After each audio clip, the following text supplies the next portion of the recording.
শুক্রবার 4 হাত এক হয়েছে শিল্পপতি এবং আদানি গ্রুপের চেয়ারম্যান গৌতম আদানির কনিষ্ঠ পুত্র জিৎ আদানি ও দিভা জৈমিন শাহের।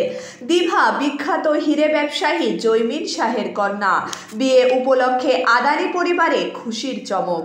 দেশের অন্যতম ধনকুবের এবং শিল্পোদ্যোগীর ছেলের বিয়ের অনুষ্ঠানে ঠিক কেমন জাঁকজমক।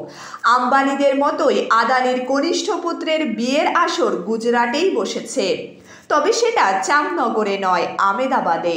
সংবাদ মাধ্যম সূত্রে খবর, আদানির আমেদাবাদের বাসভবনেই বসেছে বিয়ের আসর।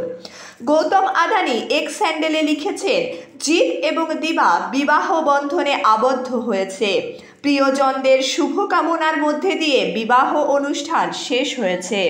খুব ছোট্ট করেই আমরা আজকে এই বিয়ের অনুষ্ঠানের আয়োজন করেছিলাম, তাই সবাইকে আমন্ত্রণ জানাতে পারিনি, যার জন্য আমি ক্ষমা প্রার্থী।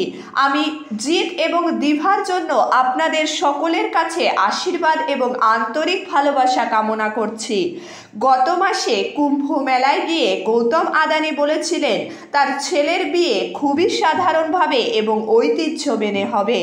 বিয়েতে তিনি 10,000 কোটি টাকা দান করেছেন এবং সেবাই সাধনা, সেবাই প্রার্থনা, সেবাই পরম আত্মা, এই দর্শনেই বিশ্বাসী তিনি। সূত্রের খবর, এই বিশ্বাস থেকেই তিনি ছেলের বিয়েতে দানের পথ বেছে নিয়েছেন।